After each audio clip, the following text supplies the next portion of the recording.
A politician now for 6 weeks. How am I doing? Say hello to the black face of white supremacy. Don't laugh, I worked hard for that title. I want to thank the Santa Barbara Free Press. Today they just endorsed my candidacy. And we all know why we're here. We have an arrogant governor who shut down this state in a more severe way than did all of the other 49 governors, sitting up there at the French Laundry restaurant with the very people that drafted the mandates that they were violating. They were not wearing masks, they were not engaging in social distancing. His own kids were enjoying in-person private education while denying us the right to have our kids enjoy in-person public education. And before the pandemic, 80% of kids in our government schools are black and brown. I only mention their race because the left prides itself on caring about black and brown students. Before the pandemic, 75% of black boys could not read at state levels of proficiency, and the math scores are even worse. Half of all third graders in our government schools could not read at state levels of proficiency before the pandemic, and the math scores are even worse. My high school, Crenshaw High School, if you saw the movie Boys in the Hood, that's my high school. Only 2% of kids today at Crenshaw High School are math proficient. Now, who sends their kid to a school where only 2% of the kids are math proficient, and it is a school that is surrounded by a gang called the Crips? Who sends their kid to a school where only 2% are math proficient, and it's a school that's dominated by the gangs? Who does that if they have a choice? And with me, they're going to have a choice in education.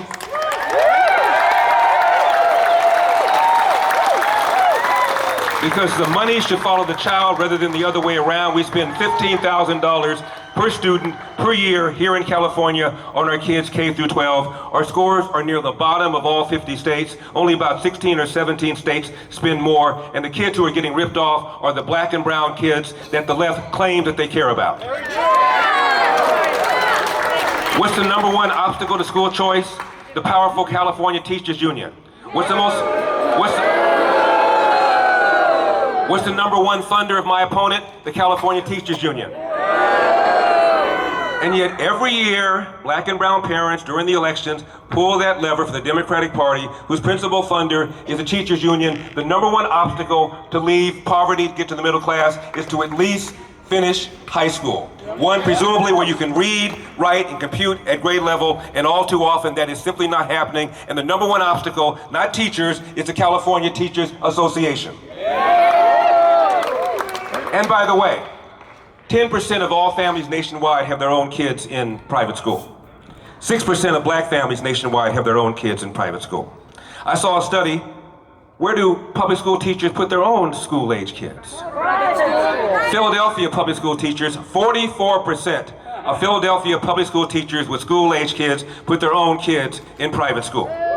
Chicago, 39% Chicago public school teachers put their own kids in private school. Los Angeles, the district where I am, if you are a public school teacher with a school-age kids, you are more than twice as likely to have your own kid in a private school than a family that does not have a public school teacher in it. That is the equivalent of opening up a restaurant, putting up a sign saying, "Come on in, eat the food." I sure won't. Then we have the rise in crime. Violent crime up in every major city here in California. In LA where I am, shootings, homicides up 44%. Under this governor, 20,000 convicted felons because of the coronavirus pandemic have been released early. And according to history, the majority of them are likely to reoffend. What could possibly go wrong? Just the other day, Barbara Boxer got mugged, the former senator. Her cell phone was taken. We're not cheering for Barbara Boxer being mugged, are we? My tough crowd here in Santa Barbara. And just a few months earlier, Gavin Newsom was attacked by a mentally ill homeless guy. Excuse us. Had Gavin Newsom not had a security detail with him, who knows what would have happened? How many people can travel through our cities with a security detail? Exactly. We have two soft on crime DAs. One is in San Francisco, one is in Los Angeles, and Gavin Newsom has his fingerprints on both. The one in LA is named George Gascon. He's facing a recall election. And Gavin Newsom gave him his first job as the San Francisco police chief, appointed him as San Francisco DA, and supported his nomination for DA here in California. And both these DAs believe in cashless bail. So if you're a bad guy, given a court date, you don't show up, no consequences. We have an extraordinary lie against the police. It's called the police are engaging in systemic racism against black people. That is to say, the police are pulling over black people, harassing black people, using deadly force against black people just because they're black. It's a lie. It's an absolute lie. Study after study after study has shown, if anything, the police are more hesitant, more reluctant to pull the trigger on a black suspect than a white suspect. It's a lie. The police kill more unarmed whites every year than they kill unarmed blacks. I bet you can't name an unarmed white. Because CNN doesn't care. MSNBC Hee-Haw doesn't care. Anderson Cooper doesn't care. But you let some unarmed black person get killed, here they all come. And by the way, unarmed does not necessarily mean not dangerous. Michael Brown was unarmed, but his DNA was found on the officer's gun. Now this lie has a couple of very negative effects. One is called the Ferguson effect, or more recently, the George Floyd effect. Cops pull back. It's called passive policing as opposed to proactive policing. After all, there's some officers here. You guys know the majority of what you do is discretionary. You can choose to sit in a squad car and answer radio calls if you want. You're still going to be paid. Or you can cruise around and see something that looks suspicious and try to stop a crime before it happens. That's called proactive policing. But all throughout the country, cops are engaging in passive policing. And why not? You get out of the car, someone's going to accuse you of engaging in systemic racism. If you're white, if you're black, you're going to be accused of being an Uncle Tom. If you're Hispanic, you're going to be accused of being a Tio Taco. So people are just sitting back. Forget about Elder. Rahm Emanuel, when he was mayor of Chicago, said because of this false assertion, the police in Chicago had, quote, gone fetal, close quote. His term, not mine. Right now in Chicago, there are 1,000 fewer officers than there should be, fewer arrests, fewer stops, and officers are retiring earlier. And because of this stain on the police that they're engaging in systemic racism, they're having difficulty getting young recruits. 1,000 fewer officers. The former New York Police Commissioner, Ray Kelly, says only 7% of NYPD officers now say they would recommend the job to a friend or to a family member. Only 7%. This lie has another consequence. You're a young black man, and you're being told by your so-called leaders, whether it's Barack Obama, Al Sharpton, CNN, Black Lives Matter, the cops aren't here to protect and serve. They're here to harm you.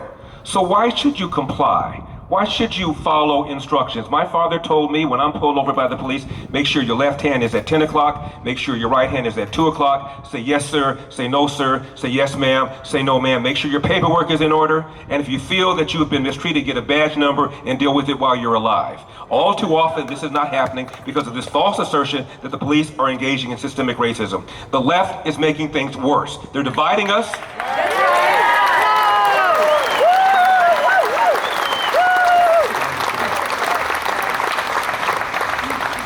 They're dividing us, pitting us, black against white, cops against civilians, and I'm going to stop that nonsense once I get to Sacramento. We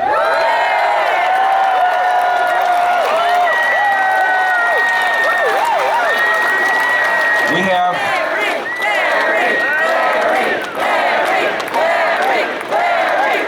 We're going to be here all day. We're going to be here all day because you guys know how I can go. We have a rise in homelessness. My opponent, Gavin Newsom, when he ran for mayor in 2004, said, I'm going to stop the homeless problem in San Francisco in 10 years. That would have been 2014. Have you been to San Francisco? No. And when he was lieutenant governor, he said, I have nothing to do.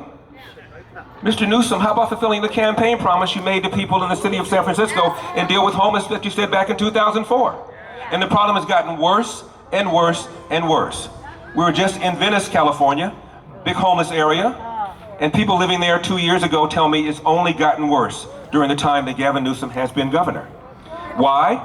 Because of what I call the homelessness industrial complex. What they're doing is building homes far more expensively than could be done by the private sector, and they're not doing anything at all about the underlying reason why people are on the streets in the first place. Some percentage of them are schizophrenic. And by that I mean of danger to themselves and to others. For their safety, for the safety of the rest of the homeless population, and for the rest of the non-homeless population, they need to be removed, they need to be treated. That's right. That's right. But the bulk of them have mental illness and or have substance abuse. They also need to be treated. But government has proven itself to be ineffective in doing that. But nonprofits know how to do it. Community activists know how to do it. Churches know how to do it. Mosques know how to do it. Synagogues know how to do it. They should get the money, not with government, because that always comes with strings attached. But when I lower taxes, there'll be more money that we can use for organizations like that. I spoke to Dr. Ben Carson just a few days ago. And Dr. Carson said, we have a plan. We had a plan already to roll had we gotten reelected. The largest landowner in California is, of course, the federal government.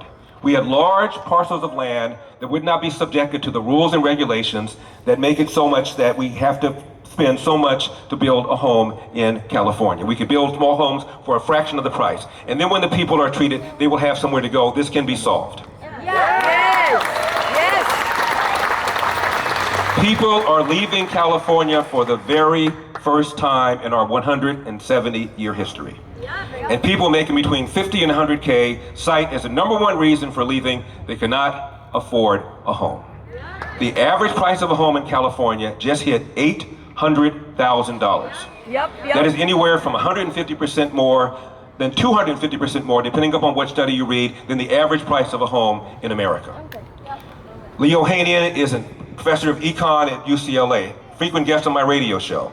He tells me because of laws like CEQA, the California Environmental Quality Act, the average price of a home in California is 50% more than it would be if it weren't for laws like CEQA. One of the many things I'm going to do when I become governor is declare a public emergency on housing so I can unleash hundreds of thousands of units all ready to go, all held up because of fear of lawsuits by CEQA.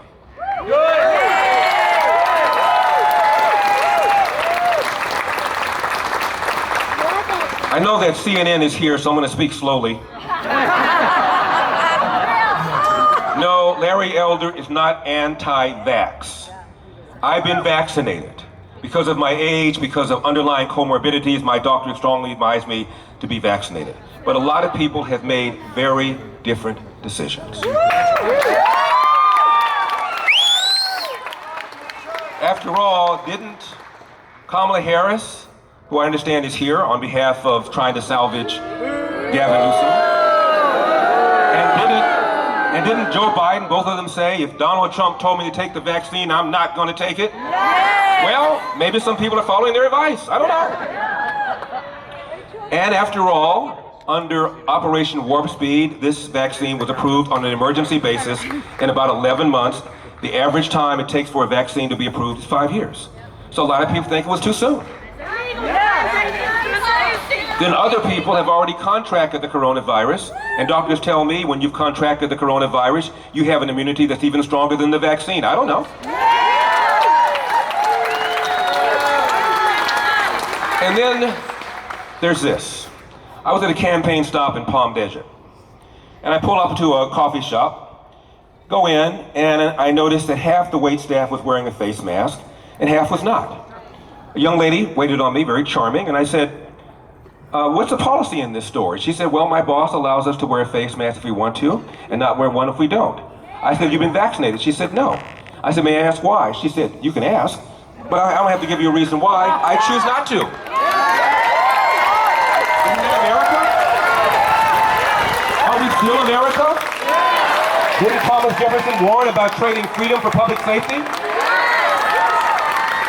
Now, my opponent, Gavin Newsom, has demanded that all state workers who've not been vaccinated be tested once a week and wear a face mask at work. Now think about it. I thought the whole point behind getting a vaccine is that you're protected from the coronavirus and you're protected against people who've not been vaccinated, and if you've not been vaccinated, you've made the decision to assume the risk.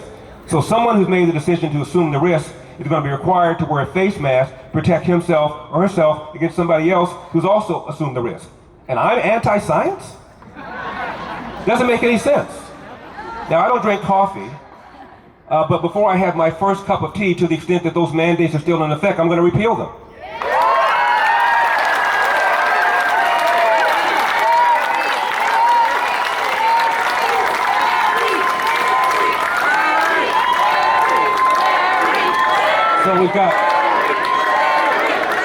So we've got rising crime.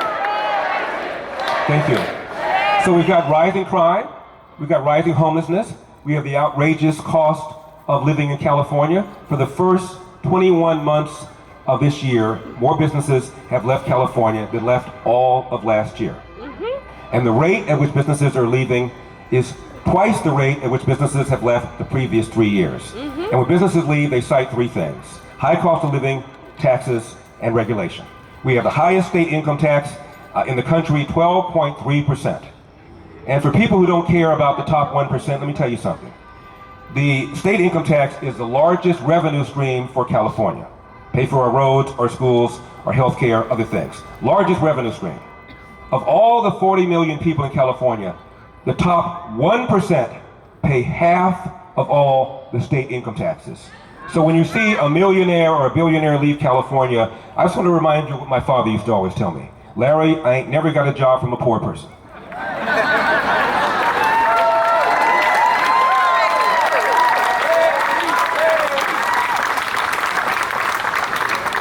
How do you lose $30 billion? The Employment Development Department has lost $30 billion. That's B as in bodacious.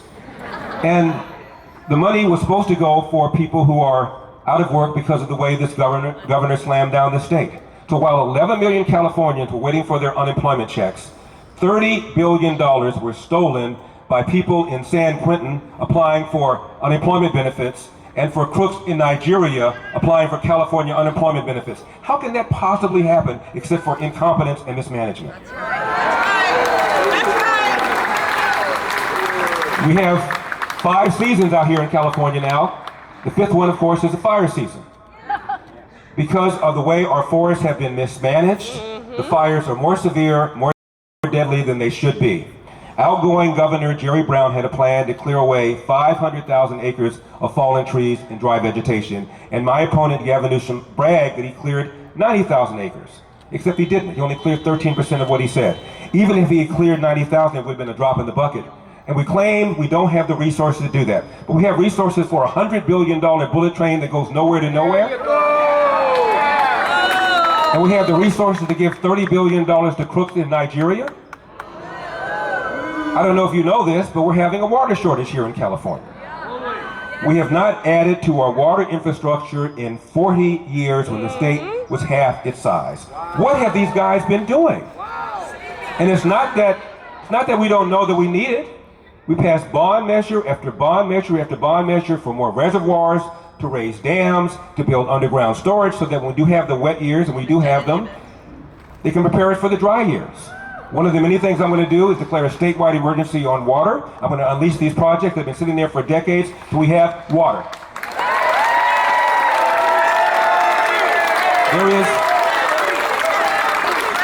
There is a desert country in the Middle East known as Israel.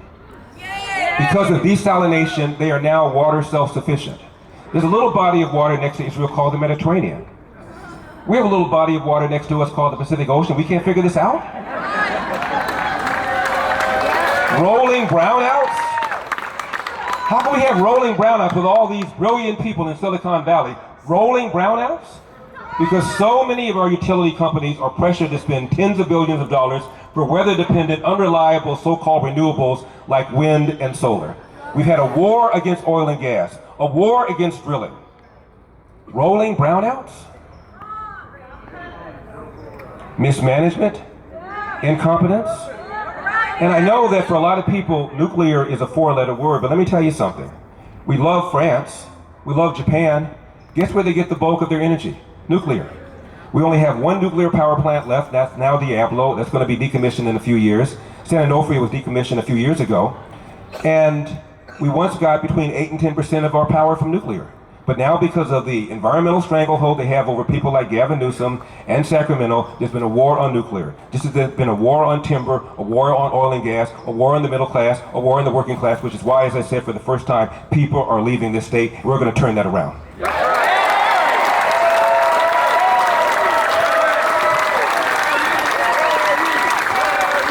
Now, the reason they are calling this being led by the black face of white supremacy is because they are scared to death.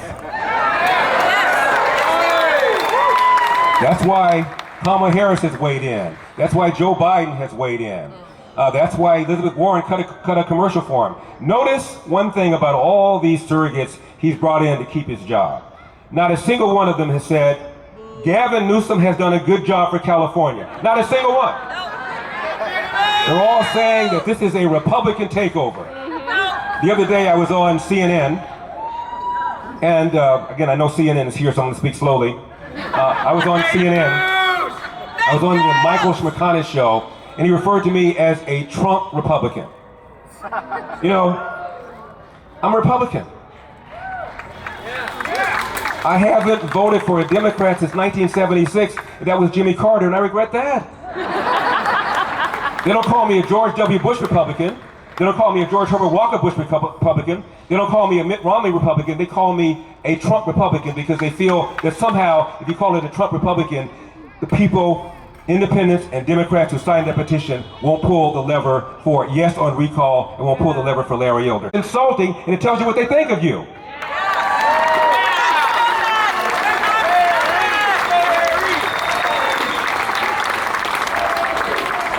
Now, thank you. I want to say something about critical race theory, if I may. Thank you. I'm talking to a black reporter, and I can tell he's not feeling me because, after all, I'm black. I have an R at the end of my name. Therefore, I'm an Uncle Tom. I'm a sellout. I'm a bootlegger. You know. And he said, "You don't believe there's systemic racism?" I said, "No, I don't. I mean, do I believe that there are racists in America? Come on. This is a country with 350 million people, 8% of whom believe Elvis is still alive. 6% believe if you send him a letter, he will get it. I don't know what to tell you." I said, "But let's have a little mind experiment, shall we? I said, work with me here. Take out your magic wand. Spread it over America. Wave it over America, okay? Remove every smidgen of racism from the hearts of white America. Now, everybody in America who is white thinks like Mother Teresa, okay?" I said, "Do we still have the phenomenon that 70% of black children enter the world without a father married to the mother?" And by the way, that number was 25% in 1965, when Lyndon Johnson launched the so-called war on poverty. Barack Obama said, "A kid raised without a father is 5 times more likely to be poor and commit crime, 9 times more likely to drop out of school, and 20 times more likely to end up in prison." Do we still have the phenomenon, I said to this young man, where 70% of black children enter the world without a father married to the mother? Do we still have the phenomenon where the number one cause of preventable death for young white men is accidents, like car accidents or drownings, whereas the number one cause of preventable death for young black men is homicide, almost always at the hands of another young black man? Do we still have the phenomenon, I said to him, where out of the 15,000 annual homicides in America, half of the victims are black, almost all killed by other blacks? Do we still have the phenomenon where a young black man is 8 times more likely to be murdered than a young white man? So I said, if the answer to that series of questions is yes, then I submit to you that systemic racism is not the problem, and critical race theory and reparations are not the answer. Knock it off.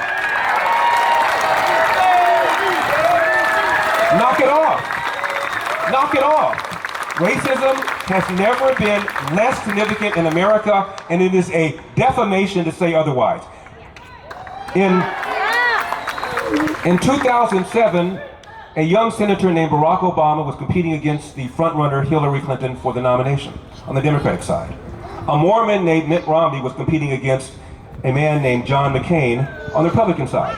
So Gallup decided to find out which of these 4 candidates had the biggest hurdle. Gallup asked, what percentage of Americans would never vote for a black person for president? 5%.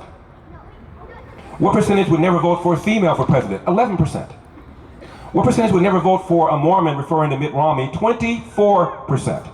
What percentage would never vote for a man who would be as old as John McCain would have been had he won the election, which would have been 72? 42%. So Obama had a lower hurdle than these white politicians did. Knock it off. Knock it off.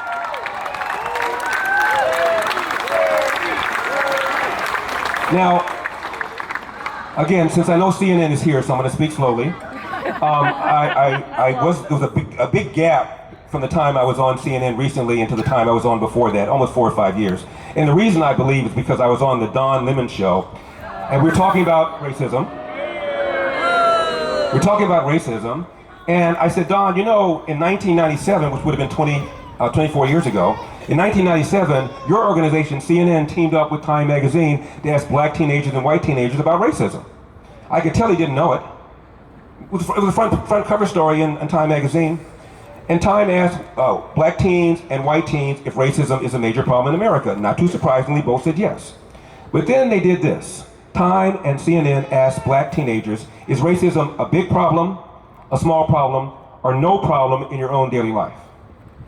89% of black teens called racism a small problem or no problem in their own daily life. In fact, more black teens and white teens, and this is verbatim, more black teens and white teens said, and I'm quoting, failure to take advantage of available opportunities is a bigger problem than racism, end of quote. Knock it off. Knock it off.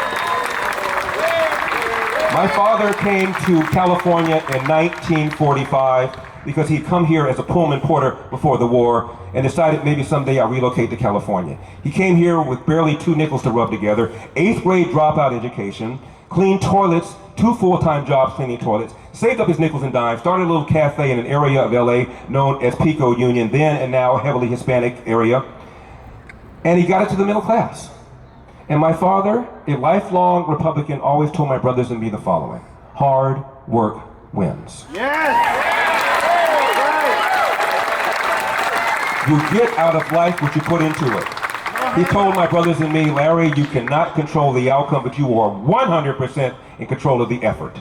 And before you complain about what somebody did to you or said to you, go to the nearest mirror, look at it and say, what could I have done to change the outcome? And finally, my father told my brothers and me this: no matter how hard you work, how good you are, sooner or later, bad things are going to happen. How you deal with those bad things will tell your mother and me if we raised a man. And this is a recall election against Gavin Newsom, not against Democrats. But I do want to tell you what my Republican dad always said about Democrats. He said, Democrats want to give you something for nothing. And when you try and get something for nothing, you almost always end up getting nothing for something. Knock it off. Hard work wins. Barack Obama got a higher percentage of the white vote than John Kerry did 4 years earlier. Knock it off. Knock it off. You're dividing us. And when I get up here to Sacramento, I'm going to unite us.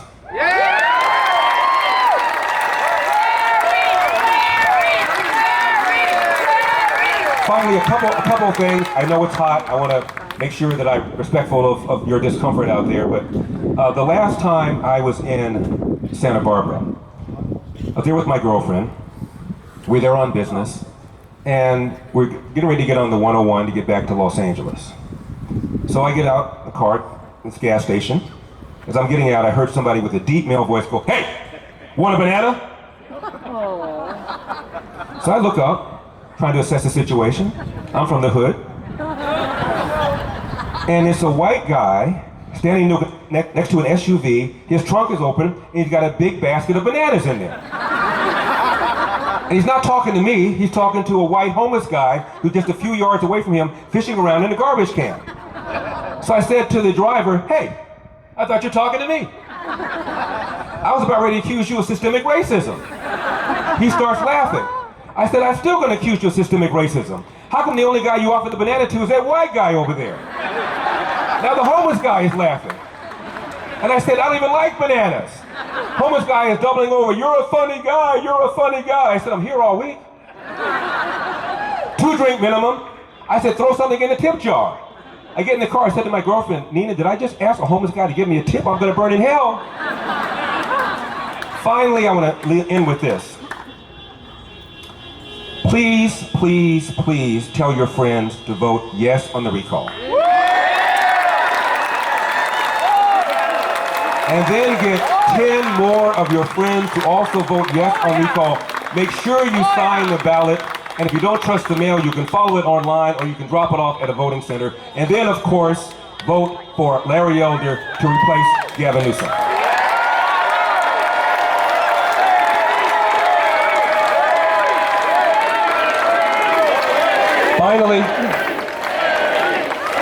Finally, I want to leave you with this.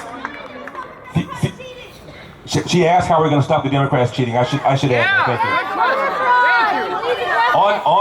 On my website, electelder.com, we have a voter integrity project. We have lawyers all set up, all ready to go to file lawsuits in a timely fashion. The reason the lawsuits did not work in the 2020 election, we know what happened there, is because the lawsuits were filed too late and many of them were dismissed on procedural grounds.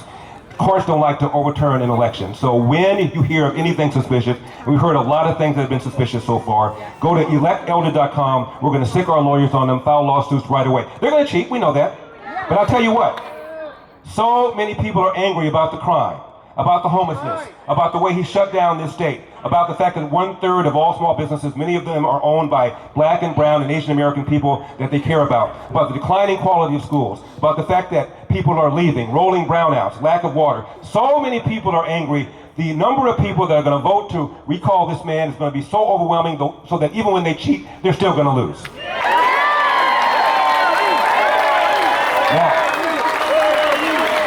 Now, a few days ago, I want to leave you with this. I had a dream. Okay, I steal from the best. You know, somebody once said, originality is the art of concealing your source. And whoever said that probably stole that from somebody else. I had a dream. World War II vet, and we're losing them every day, as you know that. World War II vet, kind of gnarled, has a cane, 2 hearing aids, goes up to a guard post in Sacramento at the Capitol building. And he says to the guard, "Sir, I'd like to speak to Governor Gavin Christopher Newsom." And the guard says, "I'm sorry, sir. Governor Gavin Christopher Newsom is no longer governor. We have a new governor. His name is Governor Larry Elder." Second day, same vet, same guard. "Sir, I'd like to speak to Governor Gavin Christopher Newsom." Now the guard's thinking, okay, this guy's a World War II vet. He's old. He's got 2 hearing aids. He probably can't hear. So he says, "Sir, we no longer have a governor named Gavin Christopher Newsom. We have a new governor. His name is Governor Larry Elder." Third day, same vet, same guard. "Sir, I'd like to speak to Governor Gavin Christopher Newsom." Now the guard's thinking, okay, this guy is really old. He probably has Alzheimer's, maybe dementia. So he says to him, "Sir, Governor Gavin Christopher Newsom is no longer governor. We have a new governor. His name is Governor Larry Elder." The vet says, "Oh, I know. I just love hearing you say it. Thank you so much. Thank you, Santa Barbara. Thank you, Santa Barbara Free Press, for endorsing me. We have a state to save. May God bless you. May God continue to bless the United States of America. I love you. I love you."